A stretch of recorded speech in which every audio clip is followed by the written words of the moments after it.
시청자 여러분, JTBC 뉴스룸을 시작하겠습니다. 나는 사람에게 충성하지 않는다. 차라리 항명죄로 처벌해달라. 김영기 특전사 제1특전대대장이 오늘 윤석열 전 대통령 재판의 증인으로 나와 이렇게 말했습니다. 계엄 당일 국회의원 끌어내란 지시가 있었지만 부당한 지시여서 따르지 않았다며 한 증언입니다. 자신이 검사 시절 했던 말을 고스란히 돌려받은 윤 전 대통령은 눈을 감은 채 증인석을 외면했습니다. 재판부가 뒤늦게 허락해 윤 전 대통령이 내란 우두머리 혐의 피고인석에 앉은 모습도 오늘 처음으로 공개됐는데 첫 소식 김혜리 기자가 보도합니다. 내란 재판을 3분 앞둔 오전 9시 57분, 윤석열 전 대통령이 서울중앙지법 417호 대법정에 들어옵니다.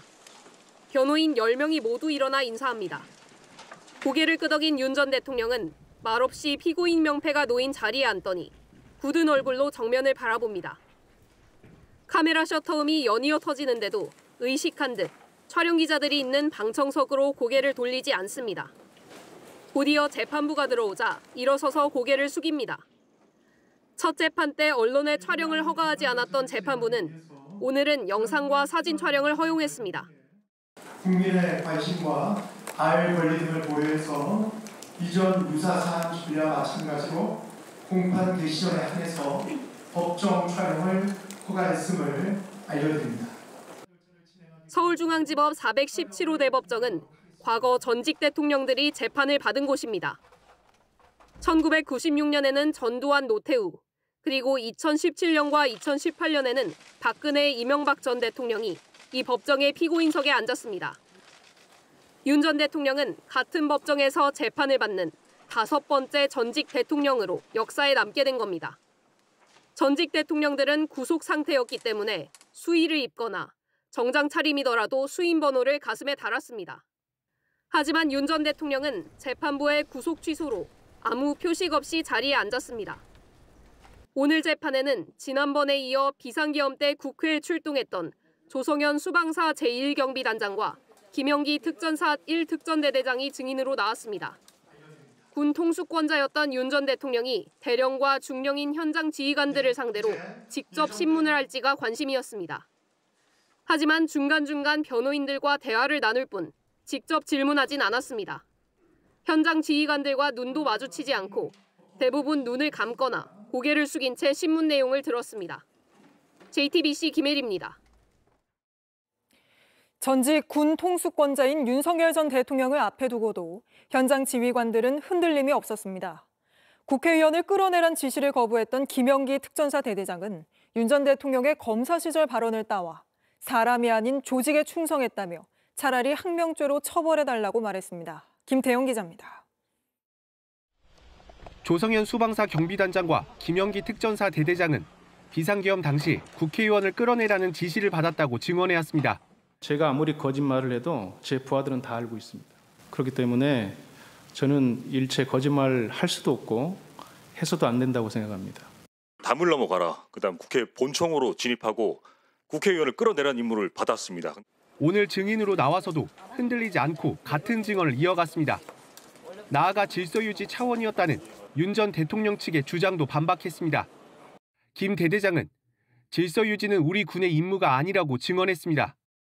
특히 발언권을 얻어 윤 전 대통령을 정면으로 겨냥하는 발언도 했습니다. 23년간 군 생활을 하면서 사람이 아닌 조직에 충성해왔다며 차라리 항명죄로 처벌해달라고 말한 겁니다. 윤 전 대통령이 검사 시절 국정원 댓글 사건을 수사하며 윗선의 부당한 압력을 폭로할 때 했던 말을 따온 겁니다. 저는 사람에 충성하지 않기 때문에 제가 오늘도 이런 말씀을 드리는 겁니다. 그 말을 되돌려주며 아무 일도 일어나지 않았다는 탄핵 심판 당시 윤 전 대통령의 발언까지 꼬집었습니다. 김 대대장은 지난해 12월 3일에 받은 임무는 제가 어떻게 하겠느냐며 아무 일도 하지 않아 아무런 일도 일어나지 않았다고 말했습니다. 대부분 눈을 감고 증언을 듣던 윤 전 대통령은 이 발언 때는 눈을 뜨고 물을 마셨습니다. 조 단장 역시 윤 전 대통령 측의 반복되는 질문에도 꿈쩍하지 않았습니다. 국회의원을 끌어내는 게 군사적으로 가능해 보이는 지시냐고 따져 묻자 조 단장은 불가능한 지시를 왜 내리는지 모르겠다며 받아쳤습니다. 기억은 점점 희미해지는 게 아니냐는 질문에는 조 단장은 특정 기억은 점점 더 도드라질 수 있다는 걸 알았다고 반박했습니다. 조 단장은 명령은 반드시 정당하고 헌법적이어야 한다고 강조했습니다. JTBC 김태형입니다. 증인신문 내내 이렇게 입을 다물고 있던 윤석열 전 대통령이 조금 전 또 직접 발언을 했다고 합니다. 바로 법원 연결에 알아보죠. 자, 박현주 기자.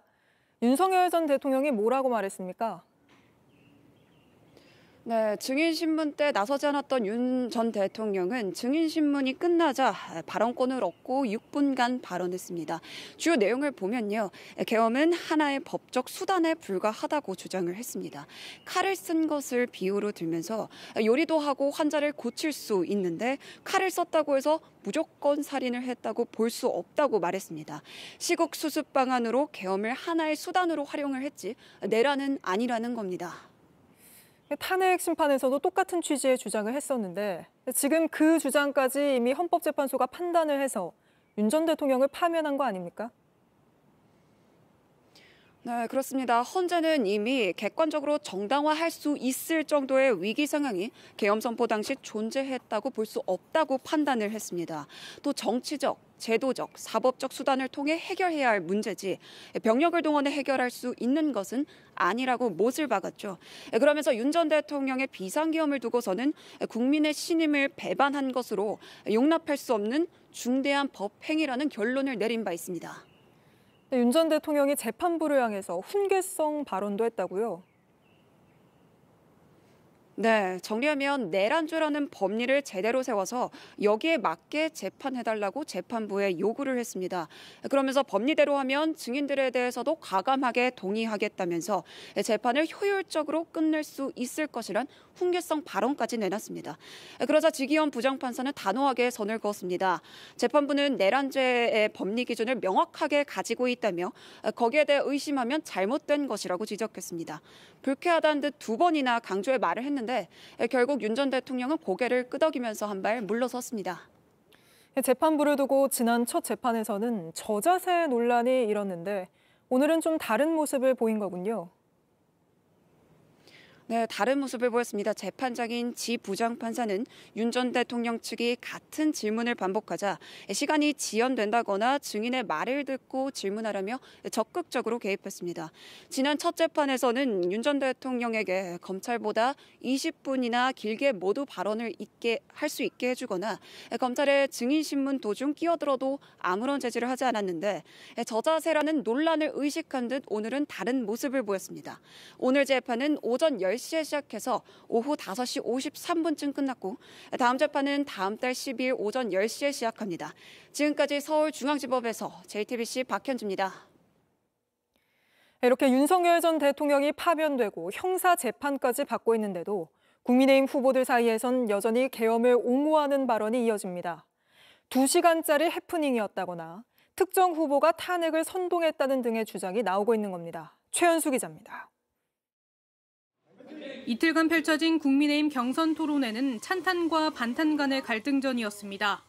계엄은 반대하지만 경미한 과오일 뿐이라고 생각하는 것은 넓은 의미에서는 계엄 옹호라고 볼 수 있기 때문이죠. 저는 홍 후보님도 계엄을 반대하시는 취지로 이해했습니다. 그런데 탄핵에 대해서는 또 반대 취지를 가지셨단 말이죠. 탄핵을 반대하면서 실질적으로 피해가 없었다. 2시간간의 해프닝이었다. 그러면 대통령한테 자진해야 할 기회를 주자. 예. 계엄은 해프닝이라는 주장에 더해 12.3 내란 사태의 원인은 민주당의 줄탄핵이라는 말도 이어졌습니다. 대통령께서 이 비상계엄을 선포할 수밖에 없었던 그 사정, 안타까운 사정에 대해서 그건 책임이 민주당에.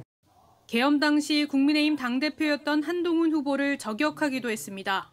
저는 한동훈 후보가 내란몰이 탄핵을 선동한 것 때문에 정말 결국 이 지경을 만들었다고 생각을 합니다. 그 당시 대통령이 내란을 자백했다 하면서 사실 내란몰이 탄핵을 선동하는 데 가장 앞장섰다.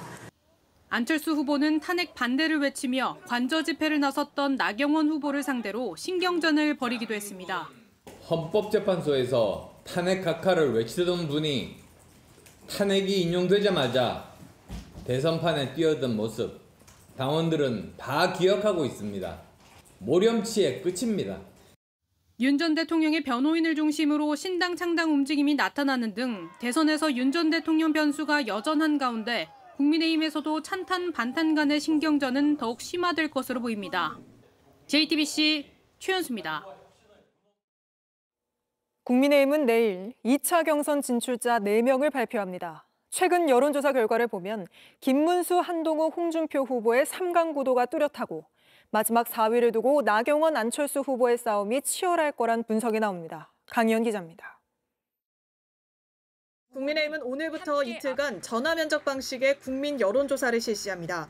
무당층과 국민의힘 지지층만을 대상으로 지지하는 후보를 물어 내일 2차 경선 진출자 4명을 추립니다. 득표율은 공개하지 않습니다. 순위도 공개하지 않고요. 4명의 2차 경선 진출자를 명단을 가나다 순으로 발표할 예정입니다. 김문수, 한동훈, 홍준표 후보의 3강, 나경원, 안철수 후보의 2중 구도가 뚜렷한 가운데 결국 마지막 4위 싸움이 치열한 상황입니다. 오늘 나온 리얼미터 여론조사에선 국민의힘 지지자와 무당층 응답자에서 김문수, 한동훈, 홍준표 후보가 1위에서 3위를 차지했습니다. 이어서 나 후보, 안 후보 순이었는데 두 후보의 격차는 오차범위 내에 있었습니다. 나 후보와 안 후보만 놓고 보면 나 후보는 국민의힘 지지층에서, 안 후보는 무당층에서 강세입니다. 또 다른 여론조사에선 국민의힘 지지층에서 나 후보가 7.4%로 5.2%인 안 후보를 앞섰지만 반대로 무당층에선 안 후보가 9.1%를 차지해 7.7%인 나 후보를 앞섰습니다. 윤석열 전 대통령 탄핵 반대에 앞장섰던 반탄파인 나 후보와 중도 확장성을 가진 찬탄파인 안 후보의 지지층이 확연히 구분되는 겁니다. 두 후보는 오늘 국민의힘 지지세가 강한 TK를 찾아 막판 표심 호소에 나섰습니다. 이번 선거는 체제전쟁이다 이렇게 얘기하니까 누가 이거 철진한 이념 아니냐 하지만 저는 이념이 바로 먹고 사는 문제다. 중도를 설득하고 수도권에서 승리하고 국민의 신뢰를 다시 얻을 수 있는 후보, 저 안철수입니다. 국민의힘은 29일 2차 경선을 통해 후보를 2명으로 다시 줄인 뒤 다음 달 3일 최종 후보 1명을 뽑습니다. JTBC 강희연입니다. 이렇게 국민의힘 경선이 진행되고 있는데 한덕수 대통령 권한대행의 행보가 예사롭지 않습니다. 대선 출마 의사를 묻는 질문에 아직 결정하지 않았다고 답하고 부활절엔 대형교회를 찾는 등 대선 주자급 행보를 보이고 있는 겁니다. 이 소식은 김태영 기자입니다. 한덕수 대통령 권한대행이 어제 부활절을 맞아 주요 정치인이 자주 찾는 서울 대형교회에서 예배를 드리자 여러 정치적 해석을 낳았습니다. 하지만 오늘도 대선 출마와 관련된 별다른 언급은 없이 오는 24일 미국 워싱턴에서 한미 2+2 통상협의를 개최한다는 사실만 밝혔습니다. 정부는 국익 최우선의 원칙 하에 미국과 차분하고 진지하게 협의하여 양국이 상호 윈윈할 수 있는 방안을. 한 대행은 지난주 한덕수 차출론이 거론되고 국민의힘 경선 주자들이 반발하자 미국발 통상전쟁 해결이 자신에게 부여된 마지막 소명이라며 일단 선을 그은 바 있습니다. 하지만 한 대행이 통상전쟁 해결을 발판 삼아 대권에 도전하고 국민의힘 대선 후보와 단일화를 통한 반 이재명 빅텐트로 나아간다는 시나리오는 여전히 유효하다는 해석이 나옵니다. 실제로 한 대행은 전날 공개된 영국 파이낸셜 타임즈 인터뷰에서 대선 출마 의사를 묻는 질문에 아직 결정을 내리지 않았다, 노코멘트라고 답하며 가능성을 열어놨습니다. 국민의힘 원내 핵심 관계자는 대선판 전체에 큰 지각 변동을 가져올 수 있는 중요한 변수 중 하나이기 때문에 계속 얘기가 나올 수밖에 없다고 말했습니다. 경선 주자들은 김문수 후보를 제외하고 대체로 부정적인 반응입니다. 한동훈 후보는 누구에게도 도움이 안 된다고 했고 안철수 후보는 국정에 전념해주길 바란다고 당부했습니다. 탄핵에 반대했던 홍준표 후보나 나경원 후보 역시 극히 비상식으로 본다, 당당하지 못하고 정직하지 못하다고 비판했습니다. JTBC 김태영입니다. 민주당은 경선 반환점을 돌았습니다. 주말 경선에서 90% 가까운 득표율을 보인 이재명 후보는 중도층 표심을 끌어안는 행보를 보였습니다. 2위를 한 김동연 후보는 경선 여론조사 업체에 대한 문제를 다시 제기했습니다. 최규진 기자입니다. 여의도 증권가를 찾은 이재명 후보는 주식시장 활성화를 통해 코스피 5천 시대를 열겠다고 공약했습니다. 소액주주 보호를 위한 상법 개정안 재추진과 주가 조작 원스트라이크 아웃제 도입 등을 내세웠습니다. 주식시장이 규칙이 지켜지는 정상적인 시장이 돼야 됩니다. 이 조작하는 거 절대 못하게 해야 되고 누군가는 득보고 누군가는 손해보는 이런 불공정이 완전히 사라진 시장으로 만들어야 되겠죠. 배당 소득세 조정에 대해선 공감한다면서도 세수 감소를 고려해 판단하겠다고 했습니다. 사실상 90%에 가까운 득표율로 본선 진출이 확정된 만큼 중도층 표심을 끌어안는 외연 확장 전략으로 풀이됩니다. 김경수 후보는 사회정치 외교 국방 분야 공약을 발표했는데 국민 기본생활보장제도를 내놓았습니다. 전 국민을 대상으로 하는 이 후보의 기본소득과 달리 중위소득 40%의 이하 계층의 최저소득을 보장하겠다는 겁니다. 절대 빈곤을 경험하지 않도록 적정 소득을 보장하겠습니다. 극단적 선택을 하는 가족이 다시는 생기지 않도록 이제는 국가가 책임져야 합니다. 주말 경선에서 김경수 후보와 0.1%포인트 차로 2위를 한 김동연 후보는 경선을 진행 중인 여론조사 업체 관련 문제를 재차 제기했습니다. 지난 총선 당시 공정성 문제가 있었던 업체라며 남은 경선에선 여론조사 업체를 바꿔야 한다면서도 사퇴는 안 한다고 말했습니다. JTBC 최규진입니다. 서울 관악구의 한 아파트에서 방화로 추정되는 큰 불이 났습니다. 1명이 숨지고 13명이 다쳤는데 이 숨진 60대 남성이 유력한 방화 용의자입니다. 경찰인 이 남성이 농약 분사기를 화염 방사기처럼 개조해서 불을 지른 걸로 보고 있습니다. 먼저 김한수 기자입니다. 아파트 현관 두 곳에서 시커먼 연기가 치솟습니다. 유독가스와 연기는 순식간에 아파트 전체를 에워싸고 윗세대 주민들은 복도로 나와 급히 대피합니다. 아파트 불났어요. 어떡해. 어떡해. 반대편에서 촬영된 영상에선 집 내부에서 불길이 보이고 한 주민은 베란다로 탈출을 시도합니다. 옆집으로 가야지. 오늘 오전 8시 17분쯤 서울 관악구의 21층 높이 아파트 4층에서 방화로 추정되는 불이 났습니다. 60대 남성 1명이 숨졌고 대피 과정에서 전신 화상을 입고 추락한 주민 2명 등 모두 13명이 다쳤습니다. 주민들은 폭발과 함께 불길이 시작됐다고 말합니다. 연기가 막 올라오더니 막 나가라고 그러더라고요. 대응 1단계를 발령한 소방당국은 1시간 30여 분 만에 불을 잡았습니다. 불은 401호와 404호에서 시작된 것으로 조사됐는데 4층 복도에서 숨진 채 발견된 남성이 불을 지른 용의자로 드러났습니다. 남성 옆에선 농약 분사기로 만든 사제 화염 방사기가 발견됐습니다. 아파트에서 1.4km 떨어진 빌라에 살고 있던 남성은 불을 지르기 10여 분 전 빌라 주변 3곳에도 방화를 저지른 것으로 조사됐습니다. 불 지르고 있더라고요. 제가 제압을 할 수가 없잖아요. 솔직히 요한검사님.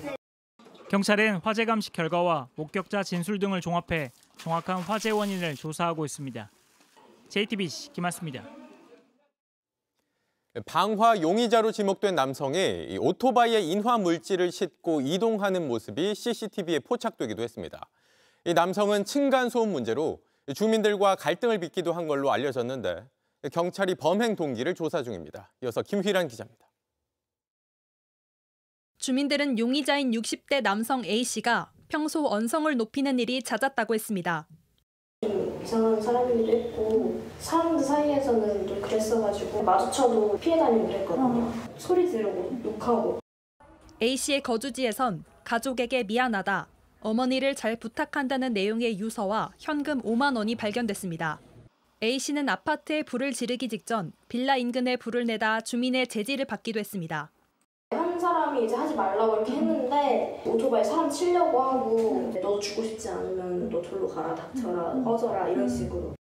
확 그냥 뻘검들이고 일어나더라고. 나는 그 소독으로 나온 사람인 줄 알아서 아 그거 왜 그래요? 그랬더니 아줌마도 죽지 않으려면 절로 빨리 가라고. 창틀이 새까맣게 타버렸고 바닥에도 그을은 흔적이 남아 있습니다. 용의자는 자신의 거주지 인근에서 이처럼 불을 지른 뒤 이곳 주차장에 있던 오토바이를 타고 아파트로 향했습니다. A씨가 향한 곳은 거주지에서 직선 거리로 약 1.4km 떨어진 아파트. CCTV에는 A씨가 휘발유통을 싣고 가는 모습이 포착됐습니다. 이후 A씨는 아파트 4층 복도에서 숨진 채 발견됐습니다. 시신의 지문을 확인한 결과 방화 용의자와 동일인인 것으로 나타났습니다. 경찰 조사 결과 A씨는 지난해 말까지 이 아파트 3층에 거주한 것으로 확인됐습니다. 경찰은 A씨가 당시 윗집 주민과 층간소음으로 갈등을 빚은 것으로 보고 구체적인 범행 동기를 조사하고 있습니다. JTBC 김일환입니다. 네, 계속해서 화재가 발생한 서울 관악구 아파트 현장으로 가보겠습니다. 심가은 기자, 현장 상황 어떻습니까? 네, 오늘 오전 불이 모두 꺼졌지만 사고의 흔적이 현장에 고스란히 남았습니다. 제 뒤로 보이는 이 아파트, 원래 흰색인데 완전히 새카맣게 그을렸습니다. 불이 난 집의 현관문은 형체를 알아볼 수 없게 새카맣게 탔고 방충망은 떨어져 나갔는데요. 유리창과 창틀 파편은 보도블럭, 놀이터 할 것 없이 떨어져서 일대는 아수라장이 됐습니다. 제가 오늘 아침 일찍 이 현장에 도착했을 때도 일대에 매캐한 냄새가 가득했는데 지금도 느껴집니다. 주민들은 모두 문을 열고 환기를 하고 있고 남은 연기 때문인지 종종 화재 경보기 소리도 들리고 있습니다. 불을 지른 용의자인 60대 남성은 이 아파트 주차장에 기름통을 실은 오토바이를 댔는데요. 가까이 가봤는데 주차장 입구부터 기름 냄새가 너무 심해서 숨을 크게 쉴 수조차 없었습니다. 네, 아파트가 검은 연기에 휩싸이면서 주민들이 다급하게 대피를 했는데 주민들에게 당시 상황을 직접 들어봤죠? 네, 불이 난 직후 주민들은 마스크를 끼고 슬리퍼만 겨우 신은 채 급히 대피를 하고 있었습니다.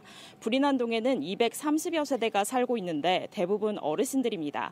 이번 사고로 부상을 당한 주민들 중 절반 이상이 80대인 걸로 파악됐는데요. 불길이 번지면서 아파트 복도와 계단에 순식간에 유독가스가 퍼졌는데 빠르게 대피하지 못한 걸로 보입니다. 주민들이 집에서 급하게 나와 현장 상황을 전해줬는데 들어보시겠습니다. 난 전쟁 난 줄 알았어요. 미사일이 팍 터지는 소리가 나면서 이쪽에서 연기가 까만 연기가 저희 집 쪽으로 오는 거예요. 그래가지고 이제 놀란 거지. 그러고 나서 6층에 있는 사람들을 부랴부랴 하면서 제가 막 두드리면서 내려오고. 네, 불이 난 곳 바로 옆집에 사는 주민은 큰 소리를 듣고 대피했다가 불이 꺼진 뒤 집에 다시 들어갔는데 완전히 난장판이 돼 있었다. 이렇게 전했습니다. 네, 방화 용의자는 어떻게 발견이 됐습니까? 네, 용의자는 불이 난 4층 복도에서 숨진 채 발견됐습니다. 오늘 오전 11시 반쯤 영안실로 이송됐는데요. 그 모습을 본 주민들은 정말 아파트에 불을 낸 거냐면서 저와 취재진들을 붙잡고 상황을 물어보기도 했습니다. 전신 화상을 입고 추락한 4층 주민 2명을 비롯해서 부상을 입은 주민들은 현재 인근 병원에서 치료를 받고 있습니다. 지금까지 관악구 봉천동 화재 현장에서 JTBC 심가은입니다. 네, 계속해서 건진법사 관련 JTBC의 단독 보도 전해드리겠습니다.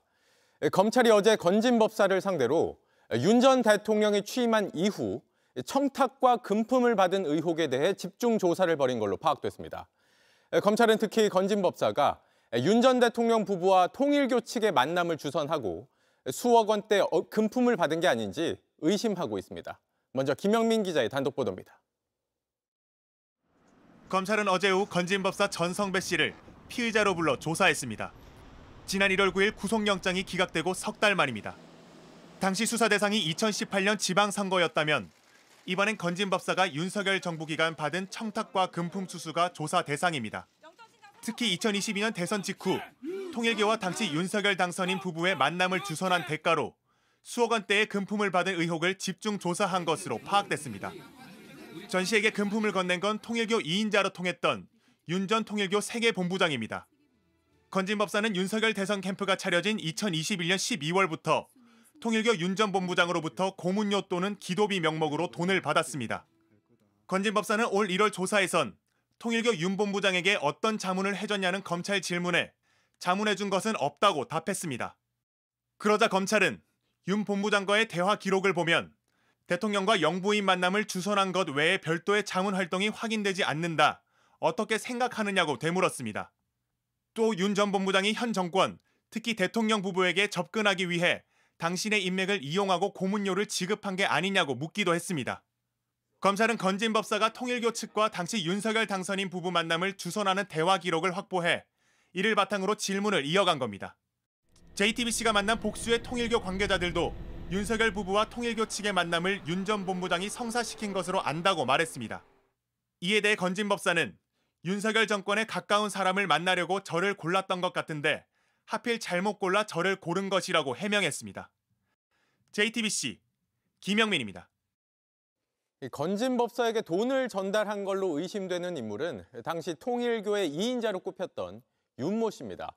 윤 씨는 2022년 대선 직후 열린 통일교 공개 행사에서 자신이 윤석열 당시 당선인과 1시간 동안 독대를 했다고 주장하기도 했습니다.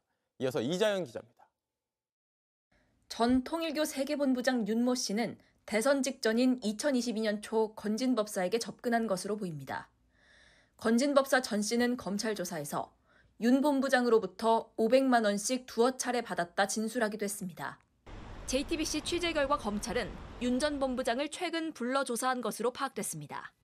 윤 전 본부장은 혐의 일정 부분을 인정한 것으로 알려졌습니다. 검찰은 넉 달 전인 지난해 12월 말 윤 전 본부장이 당시 부총장으로 있던 선문대학교의 집무실과 자택 등을 압수수색했습니다. 실제로 윤 전 본부장은 2022년 대선 직후 통일교 한 행사에서 자신이 윤석열 당시 당선인을 만났다고 주장했습니다. 제가 3월 22일 날 대통령을 뵀습니다. 1시간 독대를 했습니다. 많은 얘기가 있었습니다. 국정 운영에 관한 대화도 오갔다고 말합니다. 그리고 한반도 서밋과 그리고 이 나라가 가야 될 방향을 얘기했습니다. 그리고 암묵적 동의를 구한 게 있습니다. 검찰은 윤 전 본부장이 윤 전 대통령 부부에게 접근하기 위해 전 씨를 만났고 돈을 준 것이 아닌지 의심하고 있습니다. 통일교 측은 윤 전 본부장은 2023년 교회를 나간 데다 연락이 닿지 않아 3년 전 대통령을 어떻게 만났는지 등을 확인할 수 없다고 했습니다. 윤 전 본부장이 건진 법사에게 건넨 돈은 통일교 자금이 아니라고도 했습니다.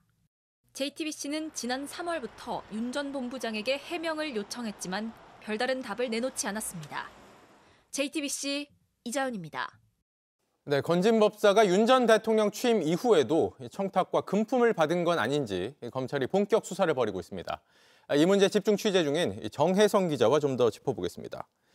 정 기자, 앞서 리포트에서 봤지만 지난 대선 이후 시점이죠? 맞습니다. 예, 이 통일교 실세 인사가 윤석열 당시 당선인과 1시간 동안 독대를 했다 이렇게 주장을 해요. 네, 당시 통일교 2인자인 윤모 세계본부장이 직접 그렇게 발언한 겁니다. 네. 22년 5월 말 통일교 내부 행사 영상을 저희 취재진이 확인했습니다. 대선 직후인 22년 3월 22일 윤석열 당선인과 독대를 했다는 건데 들어보겠습니다. 네. 1시간 내내 그리고 한반도 서밋과 그리고 이 나라가 가야 될 방향을 얘기했습니다.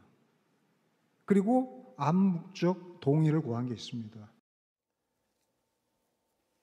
네, 이 암묵적 동의가 무엇인지는 아직 구체적으로 확인되지 않았습니다. 통일교는 당시 독대에 대해 종교인으로서 한반도 평화를 위해 만났다고 해명했습니다. 네, 이 부분에 대해서는 좀 더 수사가 필요할 텐데 일단은 검찰은 이 만남이 이루어진 게 중간에서 건진 법사가 다리를 놨기 때문이 아니냐 이렇게 의심하고 있는 거죠? 네, 그렇게 의심하고 있습니다. 앞서 건진 법사 휴대전화를 확보한 검찰은 건진 법사와 윤 전 본부장이 나눈 문자 메시지를 분석했습니다. 그리고 건진 법사에게 고문료, 그러니까 돈을 받고 당시 윤석열 당선인 부부 만남을 주선한 것 아니냐 이렇게 추궁했습니다. 네. 보시다시피 건진 법사는 통일교에서 윤 전 본부장이 윤석열 정권 핵심 인사들을 만나는 역할을 하려 했던 것 같다 이렇게 진술은 했습니다. 다만 제가 힘이 있는 줄 알고 잘못 골랐다 이렇게 부인했습니다. 네. 그러나 검찰이 일단은 의심하는 이유가 있는 거잖아요. 이 건진 법사에게 거액의 금품이 전달된 정황을 일단 포착을 한 거죠. 네, 지금까지 취재진이 확인한 건 대선 직전 건진 법사에게 건너간 현금 3천만 원입니다. 여기에 건진 법사가 2번에 걸쳐 나눠 받았다고 진술한 1,000만 원입니다. 그런데 최근 검찰이 통일교를 압수수색하고 윤 전 본부장을 불러 조사하는 과정에서 추가 금품이 건진 법사의 강고로 조사됐습니다. 네. 일단 수억 원대로 추정되는 상황입니다. 네, 이뿐 아니라 이 건진법사와 통일교 실세 인사가 지난해 말까지도 굉장히 여러 차례 수백 건에 달하는 통화를 한 걸로도 파악이 되고 있죠. 네, 표를 보면서 말씀을 드리면 두 사람 간 통화는 336건입니다. 네. 취재진이 확인한 건 23년 10월부터 24년 12월까지 1년간입니다. 윤석열 대선 캠프가 차려진 후인 21년 말부터 금품이 전달된 걸로 파악됐습니다. 이때부터 상당히 공을 들였다고 검찰은 의심하고 있습니다. 그리고 22년 대통령에 당선되면서 청탁이 힘을 발휘해 당선인과 독대가 성사될 수도 있다고 보는 겁니다. 만약 청탁이 불발됐다면 23년부터 24년까지 이렇게 자주 연락을 할 수 있었을지 의문입니다. 이번 수사는 결국 건진법사가 받은 금품을 누구에게 주진 않았는지, 또 윤 전 대통령과 김건희 여사는 어떻게 관련이 있는지 이런 의혹으로 이어질 수밖에 없습니다. 네, 여기까지 듣겠습니다. 정혜성 기자였습니다. 윤 전 대통령 파면 선고가 끝난 뒤에 이렇게 문형배 전 헌법재판소장 권한대행이 김형두 재판관의 등을 두드리는 모습이 화제가 됐습니다. 김 재판관이 문 전 대행에 이어서 소장 권한대행으로 선출됐습니다. 여도현 기자입니다. 이달 4일 윤 전 대통령 선고가 모두 끝난 뒤 당시 문형배 헌법소장 권한대행은 김형두 재판관의 등을 쓰다듬으며 퇴장했습니다. 그리고 18일 문 대행이 퇴임했고 오늘 재판관 회의 결과 김형두 재판관이 차기 권한대행이 됐습니다. 소장을 임명할 대통령이 없기 때문에 헌재는 한동안 또 대행 체제를 이어가게 된 겁니다. 권한대행은 보통 선임이 맡게 되는데 2023년 취임한 김 대행은 현재 재판관 7인 중 가장 선임입니다. 김명수 전 대법원장이 지명한 김 대행은 법리와 사법행정에 두루 능한 법관으로 평가됩니다. 진보 보수로 구분되지 않고 유연한 사고를 한다는 평가도 받습니다. 김 권한대행은 자신에게 가장 큰 영향을 미친 건 자폐성 장애 1급을 진단받은 둘째 아이라고 인사청문회에서 말했습니다. 지금도 제 처와 저의 몸에는 둘째로부터 꼬집 피거나 물려서 생긴 상처 그리고 흉터가 남아 있습니다. 내 처지가 좀 어렵더라도 더 어려운 사람들을 도와가면서 살아야 한다는 생각을 가지게 하였습니다. 지난해 12월 25일 부친상을 당했음에도 곧바로 출근해 윤 전 대통령의 탄핵 심판 첫 변론 기일을 준비했습니다. 포스트잇이 붙여져 있는 조서를 심판정에 들고 나와 내용을 확인하는 모습이 자주 포착됐는데 질문을 가장 많이 한 재판관이기도 합니다. 굉장히 많은 지시를 막 했는데 바로 국정원장한테 전화를 해가지고는 참 한가한 얘기를 한 거예요. 미국 출장 어떻게 하실래요? 좀 잘 이해가 간 거거든요. 증인에게 그런 사법 절차에 있어서의 그런 판단을 대답해달라는 게 아니고요.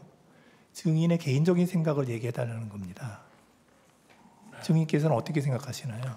하여튼 통상의 공무회와는 달랐다 하는 것에 대한 김 대행을 중심으로 7인 체제가 된 헌재는 한덕수 대통령 권한대행이 헌법재판관을 임명한 사건에 대한 권한쟁의 심리를 이어가게 됩니다. JTBC 여도현입니다. 사흘 전 공군 항공기에서 기관총과 연료 탱크가 떨어져 나간 사고는 조종사의 실수 때문인 걸로 드러났습니다. 히터 바람을 줄이려다 비상 투하 버튼을 잘못 누른 겁니다. 김재현 기자입니다. 지난 18일 저녁 강원도 평창 상공에서 야간 훈련 중이던 공군 KA-1 공중통제 공격기에서 기관총과 연료 탱크가 떨어지는 사고가 일어났습니다. 공군은 조사 결과 이번 사고가 뒷자리에 앉은 조종사의 실수 때문이었다고 공식 발표했습니다. 당시 히터 바람이 고글 사이로 들어와 시야에 방해가 되자 조종사가 풍량을 줄이려고 송풍구 버튼을 누르려고 했다고 합니다. 그런데 실수로 바로 위에 있던 비상 투하 버튼을 눌러버렸다는 겁니다. 이제 모양과 크기가 유사한 형태고 위치도 비슷한 위치에 있다 보니까 오인해서 부주의하게 비상 투하 버튼을 작동한 것으로 지금까지 파악되었습니다. 떨어진 부품은 기관총이 탑재된 기총포드 2개와 기관총 내부에 있던 실탄 500개, 연료 탱크 2개입니다. 총 310kg에 달하는 부품들이 한꺼번에 지상으로 떨어진 겁니다. 산악지대에 떨어져 다행히 인명피해는 없었지만 민가에 떨어졌다면 심각한 피해를 일으킬 수도 있었습니다. 지난달엔 조종사들이 좌표를 잘못 입력해 민가에 오폭한 사고가 발생했고 당시 이영수 공군 참모총장은 대국민 사과까지 하며 재발 방지를 약속한 바 있습니다. 부족했던 부분에 대해 통렬히 반성하고 뼈를 깎는 각오로 잘못된 관행을 바로잡아 다시는 이런 사고가 없도록 하겠습니다. 하지만 포천 오폭 사고 43일 만에 조종사 과실로 인한 사고가 또 일어난 겁니다.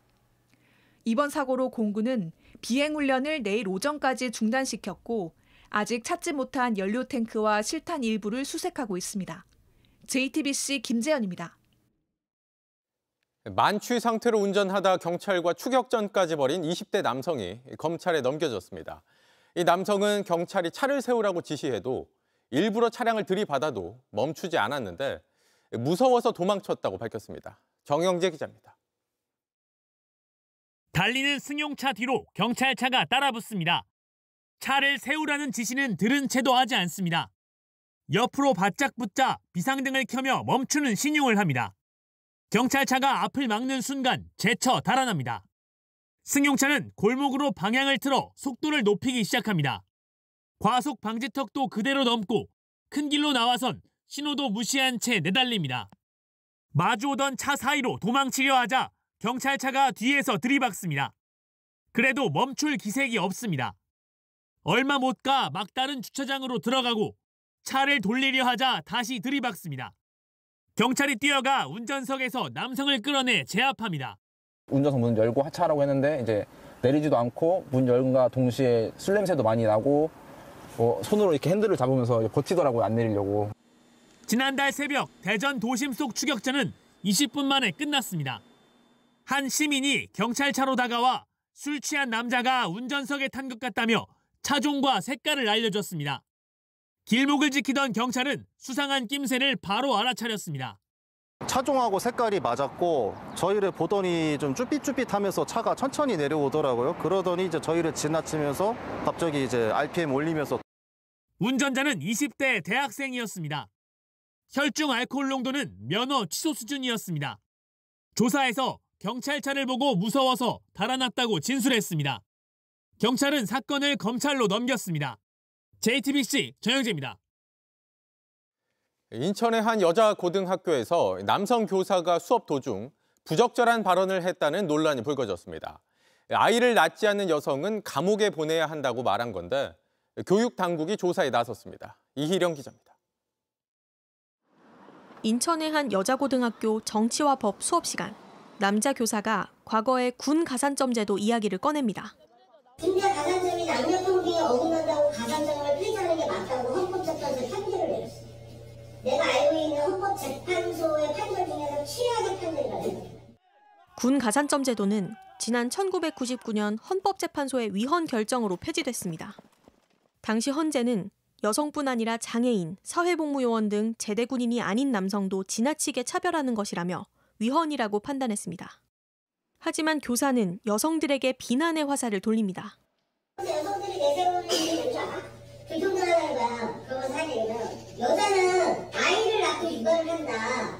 근데 여러분 한 가지 간과하고 있는 게 있어. 여성이 아이를 낳지 않으면 감옥에 가지 않아. 남성은 군대를 안 가면 감옥에 가. 그러면서 아이를 낳지 않는 여성은 감옥에 가야 한다고까지 말합니다. 의무가 아니잖아. 그래서 지금 출생률이 0.67인 거예요. 그럼 아이를 낳지 않는 여성을 감옥에 보내야지. 가임기에 있는 여성. 그래야지 남녀 공평한 거지. 해당 발언이 알려지면서 교사의 자질이 의심된다며 부적절하다는 비판이 커지자 인천시 교육청과 학교는 급히 조사에 나섰습니다. 학교 측은 교사에게 경위서를 제출하라고 요구했고 교육청은 조사 결과에 따라 교사의 징계 여부를 검토할 예정입니다. JTBC 이희령입니다. 프란치스코 교황이 향년 88세로 세상을 떠났습니다. 동성애 부부에 대한 가톨릭 사제의 축복을 승인하고 다른 종교를 포용하는 등 가톨릭 역사상 가장 개혁적인 교황으로 기억되고 있습니다. 백민경 기자입니다. 교황청은 현지 시간 21일 프란치스코 교황이 향년 88세로 선종했다고 밝혔습니다. Alle ore 7:35 di questa mattina il vescovo di Roma Francesco è tornato alla casa del padre. 프란치스코 교황은 올 2월 초부터 기관지염을 앓다 병원에 입원했고 잠시 병세가 나아지면서 신자들 곁으로 돌아왔습니다. 불과 하루 전까지만 해도 부활절 미사에서 메시지를 전했지만 결국 마지막 모습이 됐습니다. Cari fratelli e sorelle, buona Pasqua. 1936년 아르헨티나 부에노스아이레스의 이탈리아 출신 이민자 가정에서 태어난 프란치스코는 2013년 베네딕토 16세가 건강상의 이유로 교황직에서 내려오자 266대 교황에 선출됐습니다. Ma se non confessiamo Gesù Cristo, la cosa non va. Diventeremo una ONG pietosa. 당시 교황청이 부패 스캔들로 논란이 컸던 만큼 청렴하고 보수적이면서도 개혁적인 면모를 가진 프란치스코가 적임자로 여겨진 겁니다. 첫 아메리카 대륙 출신 교황이자 첫 예수의 교황, 시리아 출신인 그레고리오 3세 이후 1282년 만에 탄생한 비유럽권 출신 교황이기도 합니다. 취임 이후에는 개혁적이며 포용적인 행보로 가톨릭계를 놀라게 했습니다.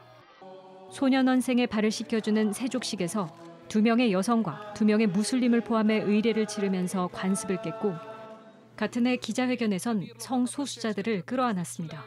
Se una persona è gay e cerca il Signore e ha buona volontà, ma chi sono io per giudicarla?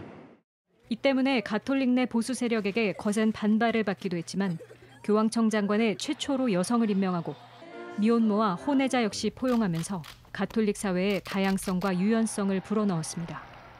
JTBC 백민경입니다. 가난한 이들의 성자라고 불린 프란치스코 교황은 세상의 가장 어두운 곳을 어루만지며 더 아래로, 더 소외된 곳으로 눈을 돌렸습니다. 2014년엔 한국을 방문해 세월호 유가족들을 직접 만났고 큰 고통 앞에선 누구도 중립적일 수 없다는 말을 남기기도 했습니다. 조소희 기자입니다. 첫 남미 출신 교황으로 2013년 즉위한 프란치스코 교황은 자본주의의 병폐를 꾸준히 지적하며 가난하고 소외된 이들을 주시했습니다. 3년째 이어진 러시아 우크라이나 전쟁에 대해선 모든 인류에게 고통스럽고 부끄러운 일이라고 비판했습니다. 기존 가톨릭에서 금기시하던 목소리에도 귀를 기울여 동성애자들의 인권도 보호받아야 한다고 촉구하기도 했습니다. 현대사회의 불안을 간직한 젊은이들에게도 판단하기 앞서 용서를 구해야 한다고 말하곤 했습니다. 우리에겐 2014년 방안에서 고통에 놓인 사람들을 어루만지며 위로했던 기억을 남겼습니다. 세월호 사고 유가족 유민 아빠 김영호 씨의 손을 꼭 잡고 기도했고 당시 돌아오지 못한 세월호 실종자 이름 한 명 한 명을 부르는 한국어 편지를 썼습니다. 바티칸으로 돌아가는 비행기에서까지 노란색 리본을 착용해 깊은 슬픔에 빠져 있던 사람들을 돌아봤습니다. Io ho preso questo. Dopo mezza giornata di portarlo, l'ho preso per solidarietà con loro.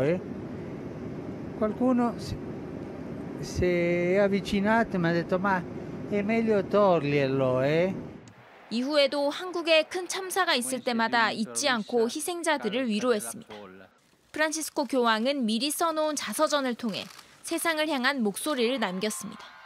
화려한 제대도 관을 닫는 특별한 의식마저 없애고 소박하게 장례를 치를 뜻도 밝혔습니다. JTBC 조소입니다. 건설 경기 불황이 길어지면서 현장에선 IMF 때보다 심각하다는 말이 나오고 있습니다. 건설사 수주도 급감하며 전국의 중견 건설사들은 잇따라 부도 사태를 맞고 있는데 돈이 돌지 않는 건설 현장, 먼저 정아람 기자가 취재했습니다. 경기 남부와 인천의 시멘트 공급을 담당하는 의왕 양회단지입니다. 날씨가 따뜻해지고 비가 적은 4, 5월은 시멘트 공급이 가장 많은 성수기지만 운행 중인 트럭은 찾아보기 힘듭니다. 건설 현장 자체가 줄면서 시멘트 수요가 싹 사라진 겁니다. 어제 21대 정도밖에 안 나갔습니다.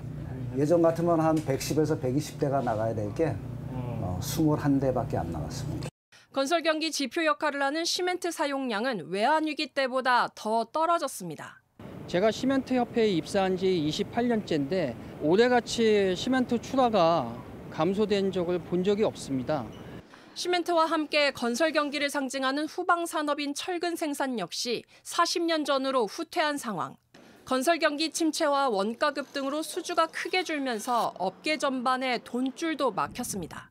실질적으로 도움이 되는 대책이 없어가지고 공사비가 올라가고 어쨌든 자금 시장이 경직되고 하면서 올 들어서만 신동아 건설 등 중견 건설사 9곳이 잇따라 법정 관리에 들어갔습니다. 시공 능력 100위권 가운데 지난해 부채 비율이 200%를 넘어 부도 위험에 처한 곳도 12곳에 이릅니다. 줄어든 공사 현장에 일할 곳을 잃은 사람도 많습니다. 일자리 많이 부족한 것 같습니다. 일을 나가는 사람이 거의 없죠. 누구나죠? 일감이 없으니 문을 닫는 인력사무소도 급증세입니다. 경기가 안 좋으니까 사람도 없고 일도 없고 하니까 그냥 닫아버리고. 고양시만 해도 인력사무실이 지금 문 닫은 데가 꽤 많아요. 긴 불안과 유동성 위기로 건설업 전체가 도미노처럼 무너질 수 있다는 우려가 커지고 있습니다. JTBC 정아람입니다. 이렇게 돈이 돌지 않는 곳은 건설 현장뿐만이 아닙니다. 홈플러스 사태를 계기로 중견 중소기업들 역시 채권 발행도 어려워지며 줄도산 위기에 처했습니다. 계속해서 박준우 기자입니다.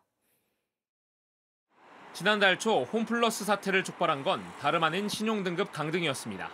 A3였던 등급이 투자적격 등급 마지노선인 A3 마이너스로 떨어진 겁니다. 저희가 갑작스러운 신용등급 하락 때문에 생긴 단기 유동성에 대한 대비 차원에서 신청을 했다고.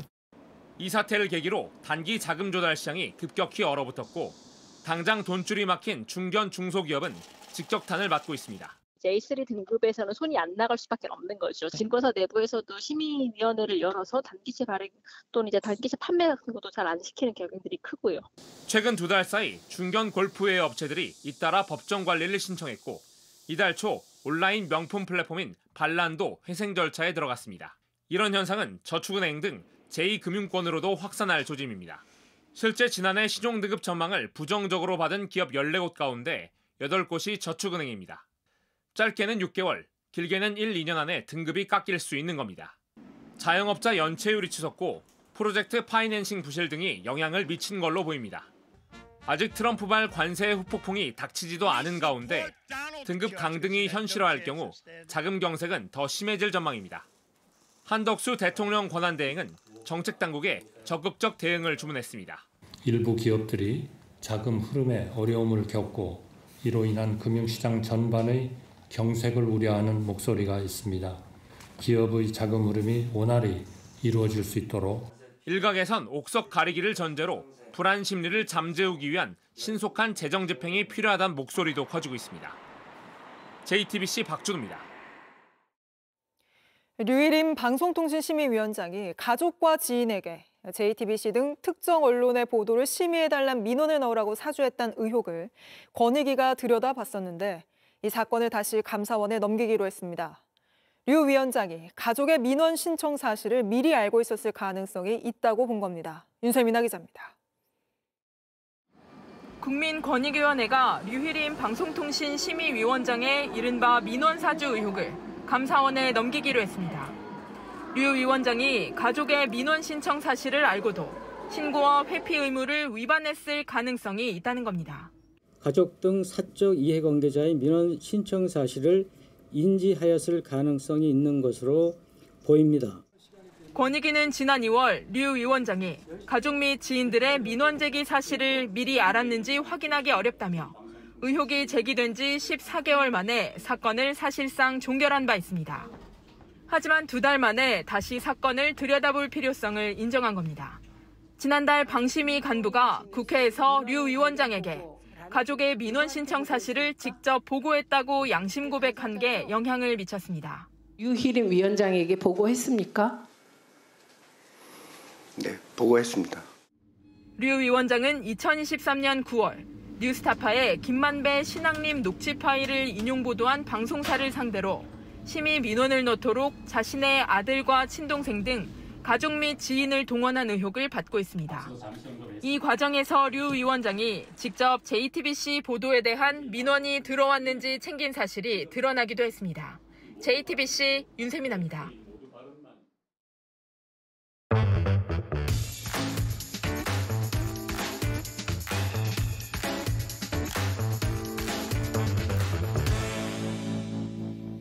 네, 돌아온 비하인드 뉴스, 오늘도 이성대 기자와 함께하겠습니다. 자, 이 기자 바로 첫 번째 키워드부터 볼까요? 네, 첫 번째 이슈 바로 보겠습니다.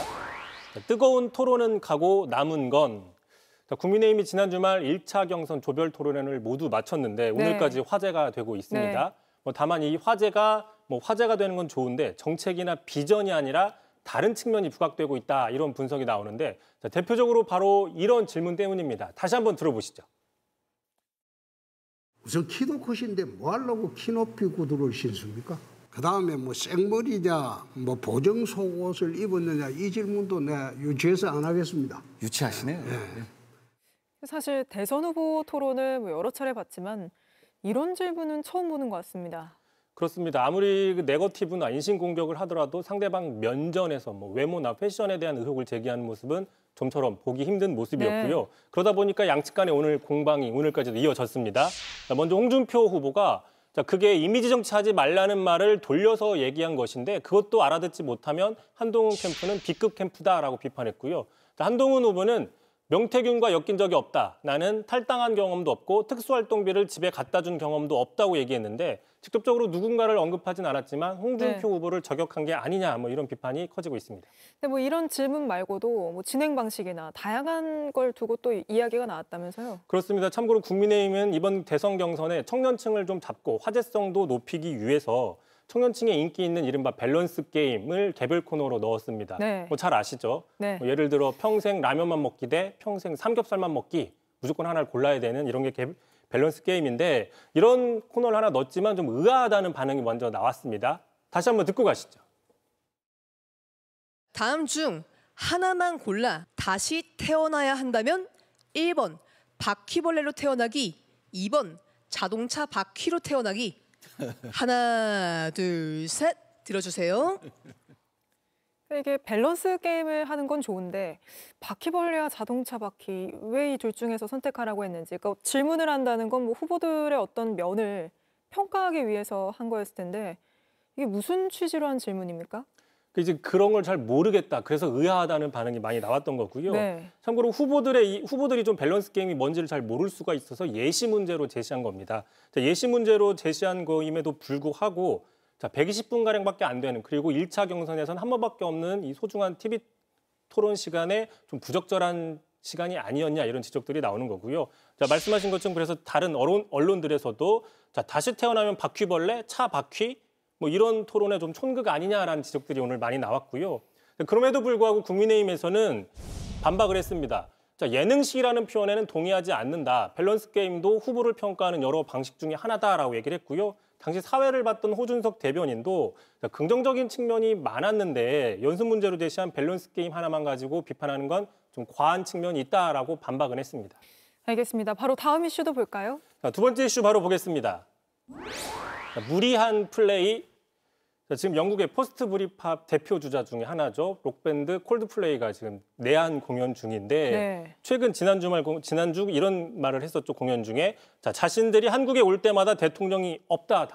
상당히 화제가 된 발언인데 8년 전이죠. 2017년 내한 공연 당시에 박근혜 대통령 탄핵 정국을 상기시키는 발언이고요.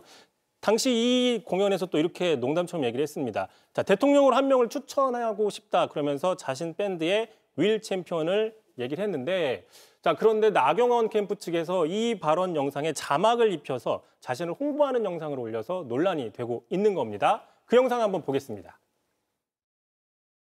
I would like to suggest one person to be president of Korea. That is our drummer, Mr. World Champion, you see.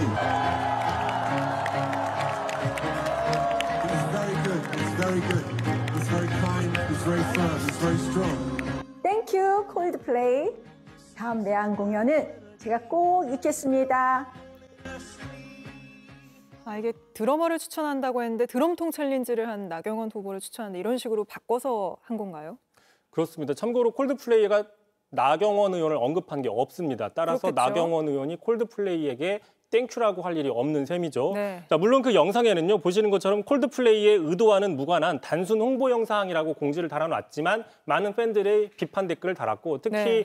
콜드플레이의 음악적 메시지도 모른 채 간과한 채 정치적으로 도용했다라는 반발들도 많이 나왔는데요. 자, 실제로 콜드플레이의 가장 유명한 곡이죠. 바로 이 비바라 비다인데 이게 절대 권력자의 몰락을 그린 노래입니다. 이 가사를 좀 보시면요. 자, 이제 백성들의 노래가 들리네. 폭군이 죽었으니 새 왕께 만세를 하고 있구나. 열쇠를 쥐고 있던 나는 이젠 방에 갇힌 신세가 되어 있다라고 어떤 그 왕의 몰락을 그린 노래입니다. 자, 이 때문에 지난 17년 박근혜 대통령 촛불 집회 당시에도 길거리에서 많이 불려걷고요. 그래서 뭐 탄핵가라고도 얘기가 됐었고 실제로 탄핵 직후에는 차트 역주행을 하기도 했다고 보도가 나오기도 했습니다. 참고로 제가 들어오기 전에 확인을 했는데 이런 논란 때문인지 나경원 의원 측에서 이 영상을 찾아보기는 쉽지 않았습니다. 뭐 삭제를 한 건가요? 뭐 비공개거나 뭐 내렸을 네. 가능성이 있습니다. 알겠습니다. 오늘은 여기까지 듣죠. 이성대 기자였습니다. 네, 트럼프 대통령이 취임한 지 석 달째인데 미국 전역에선 주말 내내 트럼프 반대 시위가 이어졌습니다. 취임하자마자 밀어붙였던 종전 합의나 관세 정책이 성과를 내지 못하거나 역풍을 맞았습니다. 워싱턴 정강현 특파원입니다.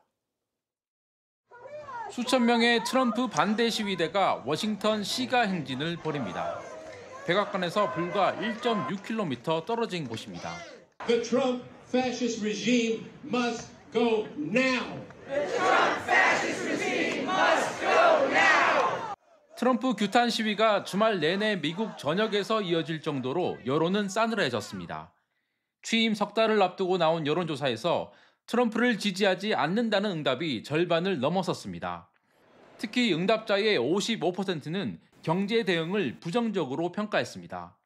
관세 정책이 여러 번 번복되면서 불확실성이 커졌기 때문으로 풀이됩니다. 트럼프 대통령은 관세 정책에 혼선을 부추기고 있다는 비판에 직접 진화에 나섰습니다. Again, there'll be a transition cost and transition problems, but in the end, it's going to be a beautiful thing. 하지만 145% 초고율 관세가 부과된 중국이 보복 대응에 나서면서 오히려 경제 불안감은 더 커졌습니다. 我们敦促美方尊重事实和多边规则，立即停止错误的做法。中方将采取必要的措施，捍卫自身的合法权益。 트럼프가 취임 직후 끝내겠다던 러시아 우크라이나 전쟁도 여전히 교착 상태입니다. 트럼프 대통령은 현지 시간 어제 이번 주라는 시점까지 명시해 휴전 합의를 종용했습니다. 최근엔 아예 손을 뗄 수 있다는 압박까지 했습니다. If for some reason one of the two parties makes it very difficult, we're going to just take a pass. But hopefully we won't have to do that. 하지만 푸틴 러시아 대통령은 부활절을 맞아 일방적으로 30시간 휴전을 선언한 다음 이를 다시 철회했습니다. 집권 2기가 출범한 지 석 달째, 미국 현지에선 이른바 트럼프 리스크만 더 커지고 있다는 우려가 나오고 있습니다. 워싱턴에서 JTBC 정강현입니다. 최근 일본에선 쌀 품귀 현상이 빚어지며 쌀값이 폭등했습니다. 이 때문에 한국 쌀은 반값이라며 무거운 쌀포대를 짊어지고 돌아가는 일본인 관광객이 최근 크게 늘었다고 합니다. 송승환 기자입니다. 서울의 한 대형마트입니다. 일본 관광객들이 농산물 매대에 놓인 쌀을 살펴봅니다.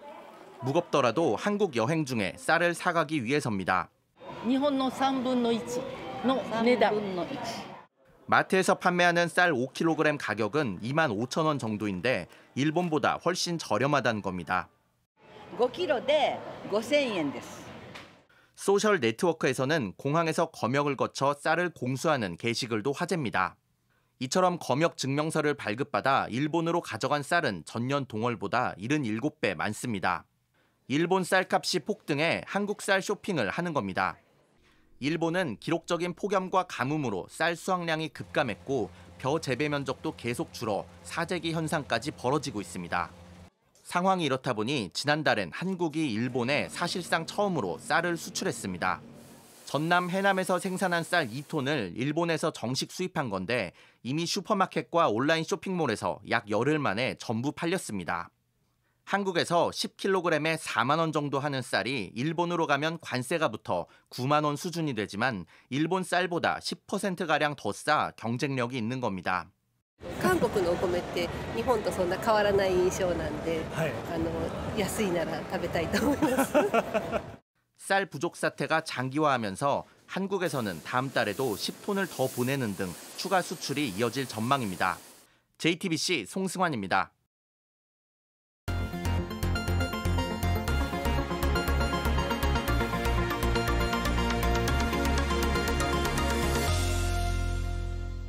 차기 대통령은 당선 확정과 동시에 곧바로 임기를 시작합니다. 새 대통령의 집무실 어디가 될지 관심이 큰데 용산이냐 청와대냐 세종이냐 여러 의견이 나오고 있습니다. 밀착 카메라 이가혁 기자가 시민들의 이야기 들어봤습니다.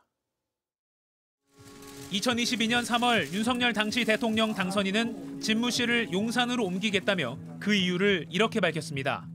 대통령이 일하고 있는 이 모습과 이 공간이 국민들께서 공원에 산책 나와서 얼마든지 바라볼 수 있게 한다는.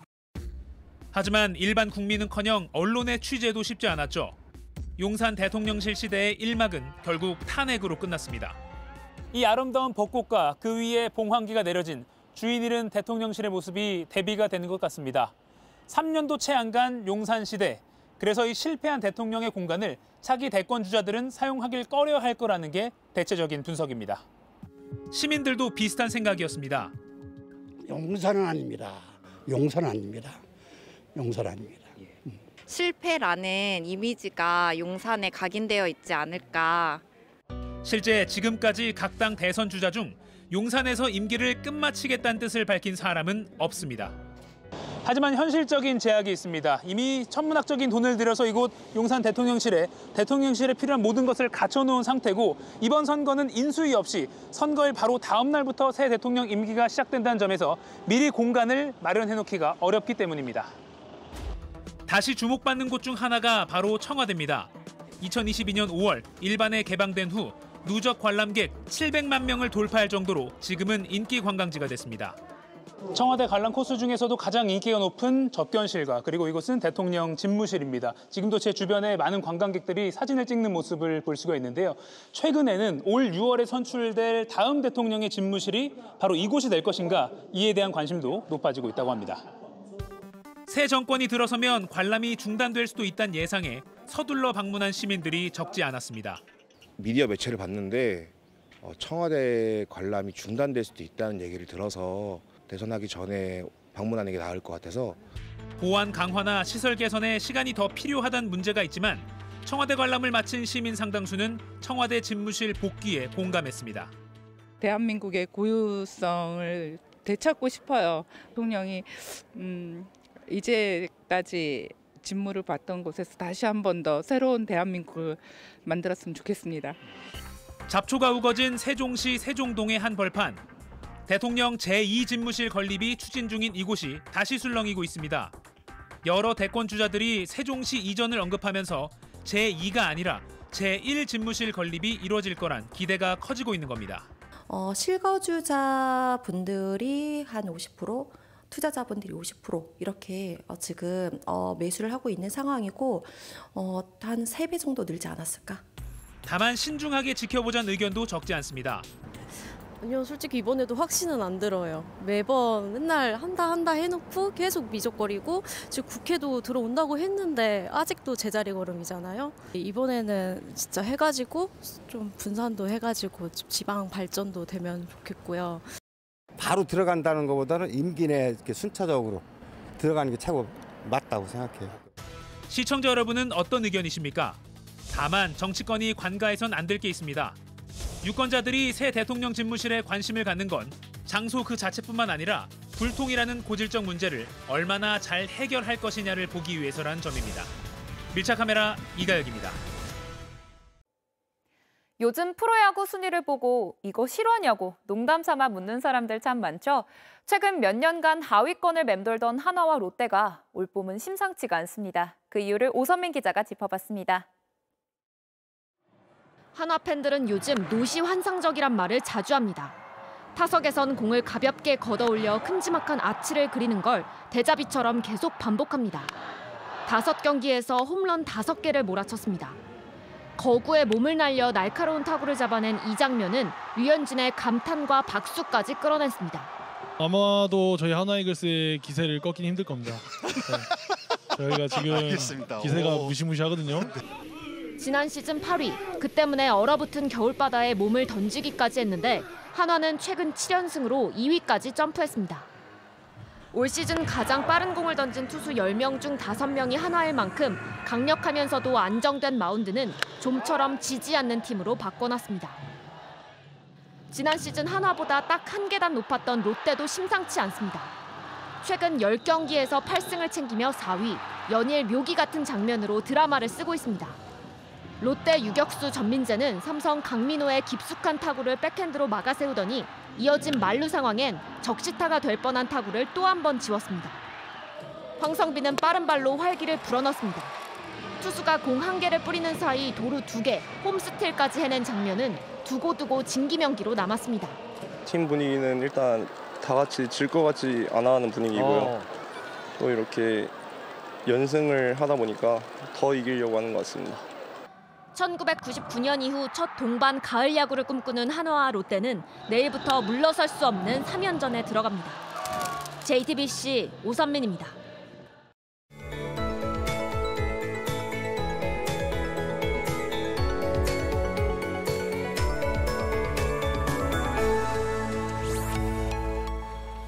오늘은 반소매 차림이 어울렸던 날씨였는데요. 서울의 낮 기온이 27도를 넘어서면서 또 한 번 올봄 최고 기온을 갈아치웠습니다.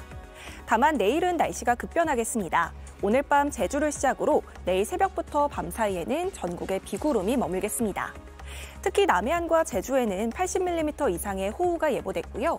그 밖의 지역에도 10에서 60mm 정도로 봄비치고는 꽤 많은 양이 내리겠습니다.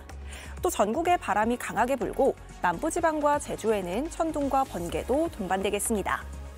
비가 내리면서 고온 현상은 누그러지겠는데요. 서울의 낮 기온이 18도에 그치면서 오늘보다 9도가량 낮겠습니다. 내일은 봄철 외투가 필요하겠습니다. 아침 기온은 청주 17도, 부산 15도로 오늘보다 조금 높게 시작하겠고요. 반면 낮 기온은 춘천 19도, 대구 20도에 머물겠습니다. 비는 내일 밤 사이에 모두 그치고 모레부터는 다시 맑은 날씨가 이어지겠습니다. 날씨였습니다. 뉴스룸 저희가 준비한 소식은 여기까지입니다. 시청해주신 여러분 고맙습니다.